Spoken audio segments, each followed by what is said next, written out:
Alô, estimados, alô, estimadas, bem-vindos novamente ao nosso canal no YouTube. Eu sou o professor Djalma Cremonesi e o canal da Política em Tempo Real. E nós temos a alegria, nós temos a satisfação hoje de trazer uma pessoa super importante no cenário nacional de análise, de escrever sobre a política. Estou falando de Alberto Carlos de Almeida, autor de best-seller na área, a cabeça do brasileiro, tantas obras que ele já produziu. Eu tenho uma imensa satisfação, Alberto Carlos, de conversar contigo, te apresentar, que eu já vou deixar aqui no início desse vídeo o link do teu canal no YouTube, que está bombando com mais de 35 mil já inscritos. Já vou deixar aqui para você que está chegando no nosso canal da política, já se inscrever nesse canal desse analista sensacional que é o Alberto Carlos de Almeida. Bem-vindo, meu querido! Oi, Djalma, tudo bem? Muito obrigado aí por tantos elogios. É uma satisfação estar contigo, viu? Semana passada a gente conversou, né? Foi muito bom, adorei a conversa. Então, eu gostaria, Alberto Carlos, que você comentasse com a gente um pouco da tua trajetória acadêmica, profissional, o que você fez nessa vida. Está olhando, o teu currículo é grandioso, mas em poucos minutos, traz para a gente um pouco um perfil aí de quem é o Alberto Carlos na sua trajetória profissional. Ô, Djalma, eu fiz mestrado e doutorado na área de ciência política, fiz no UPERJ. Inclusive, fui colega de doutorado, contemporâneo, melhor dizendo, né, de doutorado lá do Reginaldo, que é professor aí, é seu colega de departamento na Universidade de Santa Maria. Meu grande amigo pessoal, muito querido. Reginaldo é ótimo, nós nos divertimos muito aí na nossa época de doutorado. Verdade. Levei ele em escola de samba, levei ele no Salgueiro, foi divertidíssimo. Imagina. O Djalma, então eu entrei em universidade, né? E dentro da universidade comecei a realizar pesquisas, né? E depois acabei saindo da universidade quando me mudei para São Paulo. Eu sou do Rio de Janeiro, mas vai fazer esse ano agora 15 anos que eu resido em São Paulo, moro em São Paulo. E a partir daí eu entrei na iniciativa privada, nessa área de consultoria política, pesquisa de opinião para instituições, para partidos, né? Enfim, basicamente isso. E agora, mais recentemente, eu já tenho um canal de YouTube que foi aberto há muito tempo, mas eu deixei ele muito inativo, quer dizer, eu não vi assim muito, mesmo o Twitter, né? Eu já tinha entrado no Twitter lá atrás, depois saí, e aí voltei, né? Eu tinha mais um Facebook, e aí comecei a perceber que está todo mundo utilizando muito as redes. Eu falei, olha, então, né, não vou ficar dando uma de antigo, é ou não é? Quer dizer, vou utilizar as redes também, uma maneira de você chegar em mais gente. As pessoas só falam das coisas negativas das redes sociais, mas existem muitas coisas positivas nas redes sociais. E pode ter certeza que a tua participação, a tua contribuição, a tua análise, quase que diária, Alberto Carlos, é de fundamental importância. Em eras de fake news, nada mais correto de ter posturas críticas, sensatas nas redes sociais. E conta pra gente, então, como é que está a tua rede, a frequência, os inscritos, a participação do pessoal. Está sendo legal? Sim, muito bom, Djalma. Eu tenho tentado sempre colocar vídeos diariamente, 2 vezes por dia, uma em torno de meio-dia e 15, ali meio-dia e 15, outras 17 horas. Tem de vez em quando uma participação no DCM, eu juntei mais 3 pessoas que eu convidei, nós fazemos o programa Manhattan Disconnection, que vai ao ar todo domingo de manhã, um debate, a gente procura... Acompanho. Procura limitar o tempo, quer dizer, a gente vai aprendendo um pouco o que funciona mais, o que funciona menos. E é interessante, viu, Djalma? Eu já tive em 2 oportunidades na rua, uma em São Paulo, outra no Rio, de a pessoa me parar e dizer, olha, eu te sigo no YouTube. É incrível isso aí. Você vê como isso atinge gente, é impressionante isso. Verdade, muito legal, muito bom. Bom, Alberto Carlos, assim, ó, eu já te fiz um convite, assim, meio que informal. Eu quero um convite muito interessante, porque a gente está fazendo um projeto para 2020. Nós temos mais de 13 pesquisadores, cientistas sociais, E a gente está elaborando exatamente um livro, uma coletânea de artigos, capítulos. Eu gostaria muito da tua participação analisando o cenário político pós-2013, aqueles movimentos de rua, passando pelo impeachment da Dilma Rousseff, até chegar na vitória eleitoral de Bolsonaro em 2018. Então, eu gostaria, você está com a gente ou não? Olha, você está aqui, você agora me pegou, hein? Eu estou ali, a gente conversa privadamente, eu digo que sim, e agora publicamente não tem jeito, agora não tem mais retorno, agora você me pegou. Olá! Palmas. Então, eu já conto contigo, já temos grandes pesquisadores que vão nos auxiliar. E, em cima disso, Alberto Carlos, uma palavra sobre a tua análise desse cenário que se construiu no Brasil a partir de 2013, 2016, 2018. Como é que é a tua impressão básica, geral, para a gente ter uma ideia da tua percepção? Djalma, eu obviamente eu me considero, né, no campo de oposição ao governo Bolsonaro. Essa é a minha posição pessoal, minha posição política. Eu tenho tentado sempre fazer análises, né? E é claro que essas análises elas variam conforme o que está acontecendo na conjuntura, né? A gente procura, né, as pessoas querem saber hoje, né? Hoje o Congresso voltou, exatamente hoje, né? O Congresso voltou a funcionar, tem aí coronavírus, então a gente tem que procurar, né? Eu sempre tento, dentro das minhas especialidades, dentro do meu ramo de especialização, tentar entender o impacto, sempre causa e efeito.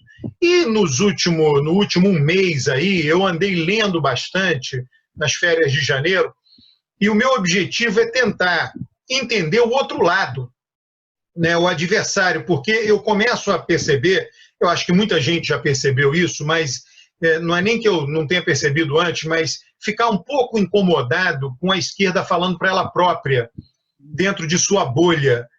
Né?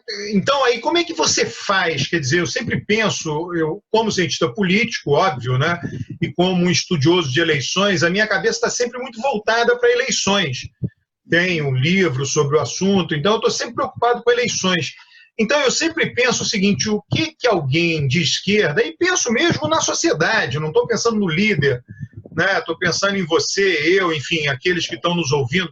O que você pode fazer para tentar persuadir alguém? É claro que todo eleitor, todo núcleo eleitoral, existe aqueles que são impossíveis de serem persuadidos, aquele núcleo mais fechado, eu sempre brinco não, quer dizer, uma analogia, são círculos concêntricos, você joga uma pedra no meio do lado, tem um primeiro círculo, um outro, tem esse círculo mais duro aqui que não vai mudar o voto, você não vai conseguir persuadir, mas tem um círculo mais externo a Bolsonaro, ao que ele representa, e se você tiver contato e souber abordar, e souber, enfim, tocar nos assuntos, é possível a persuasão, né? Então, eu estou muito preocupado com isso. Como é que pessoas que são contra o governo, que estão mirando a próxima eleição, estão pensando na eleição de 2022, que argumentos eu poderia dar, né, para que essas pessoas, em contato com pessoas que votaram em Bolsonaro, possam ter um diálogo produtivo, um diálogo não agressivo, um diálogo construtivo. Eu sei que a primeira reação de qualquer pessoa quando eu falo isso é a pessoa dizer é impossível um diálogo construtivo com alguém que apoia Bolsonaro.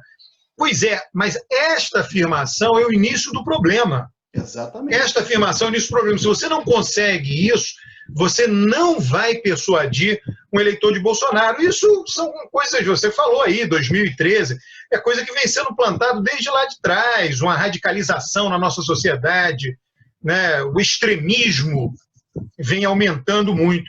Então, assim, a minha visão, eu quero hoje, pelo menos tem sido a minha preocupação no último mês aí, o que eu posso fazer para criar uma base que possa servir, criar uma base de diálogo que possa servir de ponto de partida para persuadir algumas pessoas do outro lado. Tá, isso que eu tenho pensado muito, viu, Djalma? Perfeito, Alberto Carlos. Você falou que a própria... Está ouvindo bem? Tranquilo? Tranquilo? Está cortando? Está bem? Não, estou ouvindo bem, estou ouvindo bem. A própria... Está com alguns cortezinhos, mas tudo bem. Estou ouvindo bem, tá? Pode falar. A própria esquerda mencionou que está fechada mesmo muitas vezes. Como é que você está olhando para 2022? É possível essa esquerda se organizar novamente, apresentar um projeto? Ou aquilo que já havia discutido, o Bolsonaro já é um candidato à reeleição e ele já leva uma boa parte do eleitorado. Você vê a possibilidade de uma unificação das esquerdas e, mais propriamente dito, alguma parte de centro para poder confrontar Bolsonaro? Sim, eu vejo isso. Quer dizer, a eleição passada foi uma eleição com tudo muito adverso e a vantagem foi de 10 pontos percentuais. Tem uma coisa que a gente não precisa ver nenhuma preocupação com persuasão quando você pensa a economia, né? Se tiver uma debacle econômica, ele vai perder, né? Então a economia, né, o eleitor fica olhando para o governo federal, dizendo, olha, eu quero um governo que melhore minha vida, que aumente o poder de consumo. Então, isso daí nós não precisamos nos preocupar nesse sentido. Se vier uma crise, ou se a gente não conseguir sair dessa crise, se as coisas piorarem, ou talvez até se não melhorarem, né, ele vai perder a competitividade dele, ele vai disputar a reeleição. Eu acho muito difícil um presidente que está lá no cargo disputando a reeleição não ir para o segundo turno, eu acho muito difícil, e ele iria para o segundo turno contra um candidato de esquerda, né, em função dos votos que a esquerda tem também assegurados, aquele núcleo central que eu me referi, né, Nordeste, né, as pessoas mais pobres. Então, com relação a isso, né, em havendo essa crise, ou em não melhorando muito, não há o que se preocupar. A questão é não ocorrendo isso. E aí eu estou olhando muito para um fenômeno, tá, Djalma, e, sei lá, todo mundo que está nos ouvindo, né, esse fenômeno religioso, que é um fenômeno relevante. O que aconteceu na eleição passada, eu estava vendo, o Lula venceu 2 eleições, junto ao eleitorado evangélico, ele também ganhou, né? A Dilma venceu 2, a segunda muito apertada, junto ao eleitorado evangélico, ela empatou. Tá? E na eleição passada, segundo o dado do Datafolha, a derrota do Haddad junto ao eleitorado evangélico foi por 44 pontos percentuais. Ora, a derrota dele na urna foi por 10 pontos, no total dos eleitores. Mas dos evangélicos foi muito maior do que 10 pontos, foi 44 pontos. Então se abriu um fosso muito profundo, muito grande, muito largo, entre a votação da esquerda e o mundo evangélico. Então a minha preocupação é o seguinte, o que a esquerda pode fazer? Ela pode não querer fazer, né? Eu estou pensando muito na postura igual à sua, postura de intelectual. O intelectual, ele tem menos compromisso com o voto e mais compromisso com as ideias, com dar sugestões que, se forem aplicadas, eventualmente tem grande probabilidade de funcionar. Então, eu estou muito olhando o seguinte, o que seria possível fazer para que esse fosso não fique deste tamanho? Né? O fosso, eu acho que vai estar lá até a eleição que vem, mas ele poderia ser reduzido. Né? Então, eu tenho estudado a moral dos grupos religiosos, o papel da religião na história, várias coisas que permitem uma compreensão mais apurada da religião, de tal maneira que seja possível ter um diálogo que não aconteceu em 2018. Essa tem sido a minha visão neste momento. E a religião não está sozinha. A religião está junto com a ideia de família, né, com um certo combate ao individualismo. Temos assim, você é professor universitário, eu fui professor universitário. A nossa cultura, né, sua, minha, pode ser que não seja a sua, mas ela tende muito a ser aquela cultura do ocidental, super educado, que vive num mundo, né, industrial, com a renda bem mais alta que a renda média de quem nos cerca, em países democráticos. Em inglês eles chamam WEIRD, né, W-E-I-R-D, né, W de Western, E de educado, I de industrializado, R de rico e D de democrático. Se você for assim ou for assim, nós somos muito minoritários, a grande maioria não vê o mundo dessa forma. Né? A nossa tendência para ver o mundo é uma tendência individualista, tem que sempre olhar a vontade do indivíduo, a gente sempre fala de direitos, de justiça, e é sempre voltado para o indivíduo, ao passo que pessoas que veem o mundo de uma maneira mais holística não veem o indivíduo acima de um grupo social, ao contrário, vê o grupo social acima do indivíduo. Então é a família que limita o indivíduo, é o bairro que ele mora, a cidade que ele mora, a igreja que ele participa, o país ao qual ele pertence. Né? E eu acho que tem um segmento hoje, né, do eleitorado que pensa assim, que inclusive vota na esquerda, mas tem um segmento que pensa assim, que já votou e deixou de votar. Alberto Carlos, para terminar, como é que você analisa o governo nesse um ano e qual é a perspectiva? Vai continuar com uma postura neutral da economia? O governo vai ser por esmo? E como é que você percebe Dares, o Weintraub, vai continuar essa polia? Só para a gente terminar o argumento. O Djalma, eu acho assim, ele é muito conservador para tirar ministro, né? Eu acho que pode ser que o Weintraub venha a cair, sim, mas vamos ver, quer dizer, está tudo muito indefinido, né? Ministros, é normal que ministros que começam o governo não terminem, tem aí todo esse levantamento, né, dos governos anteriores, a estabilidade dos ministros. Muitos ministros não terminam o governo.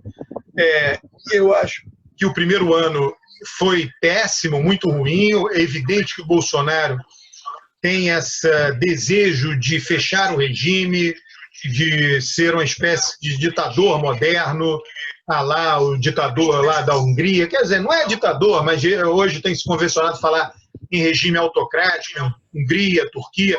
Só que as nossas instituições são instituições muito complexas. Se a gente pensar a Hungria é um país do tamanho de Portugal, geograficamente falando, e também a população tem mais ou menos a mesma população de Portugal. Só que tem uma diferença importante. Portugal tem duas fronteiras, uma é com a Espanha e outra é com o mar. Portugal tem para onde expandir e usou isso. Tanto é que nós, no Brasil, estamos aqui, né? A Hungria não, a Hungria está no meio da Europa, ela tem 7 fronteiras, 7 diferentes países cercam a Hungria. E aquilo ali, a Hungria foi fundada de um grupo, de uma tribo que veio lá dos Montes Urais. Né? Ela tem uma língua que é chamada língua urálica, que é muito única. Teve uma tribo que saiu de lá e foi parar na Finlândia, então a semelhança com a Finlândia. Então eles se acham e se consideram, né, muito especiais. E aquilo ali, o que o Orbán está fazendo lá, é uma coisa que é compreensível quando você tem 7 fronteiras diferentes, se sente ameaçado, é num país pequeno, uma população pequena. Nós não temos isso. Ninguém aqui se sente ameaçado, o país é imenso, não temos nada de especial, não foi uma tribo que é super especial, que veio de um lugar especial, pelo contrário, é uma grande mistura. Então, o nosso ambiente cultural é inteiramente diferente do ambiente húngaro. E não só o ambiente cultural, mas o ambiente institucional. O Brasil é uma federação, a Hungria é um país unitário. Então, temos governadores de Estado que têm interesse em ser presidente, e isso cria várias pressões. Nós temos diversas instâncias, como temos diversas instâncias de governo, temos diversas instâncias jurídicas. A Hungria só tem uma justiça, que é a Justiça Nacional. Então, todas essas diferenças precisam... É necessário levar em conta todas essas diferenças, né, desses países. Por isso que eu acho que negativo do governo Bolsonaro, do primeiro ano, né, revelou, né, na minha visão, eu sei que eu discordo da maioria, revelou um aspecto positivo nas nossas instituições e da nossa cultura, que é essa força de enfrentar esse desejo autocrático do presidente da República. O desejo está lá, mas uma coisa é querer, outra coisa é poder. Querer não é poder, ele não é capaz de levar a cabo, de executar os seus sonhos autocráticos ou ditatoriais. Por isso que eu digo, ele fala nesse aspecto muito mais do que ele faz. Ele foi, ainda bem para nós brasileiros, foi em 2019 um governo fraco. um governo que não conseguiu aprovar a maioria das medidas provisórias que enviou, que as coisas que ele aprovou com modificações que tiveram totalmente na mão da Câmara e do Senado, enfim, basicamente foi isso que aconteceu. E eu acho que é o que vai continuar acontecendo agora em 2020. Alberto Carlos, nós tivemos no final que alguns conselheiros vão ver se ficou, vamos conferir depois. Mas a gente agradece imensamente o canal da Política em Tempo Real. Vou deixar novamente o linkzinho para você se inscrever no nosso participação, aquele que participa nas redes. É muito fundamental participar das redes do Alberto Carlos, do YouTube, porque ele é fantástico na sua análise. A gente agradece imensamente. A gente vai conversar, né, Alberto Carlos? Vamos, de tempos em tempos, vamos fazer um videozinho aqui conjunto aqui, Djalma. Um abração para ti, muito obrigado pela oportunidade, hein? Tudo de bom. Obrigado, um abraço.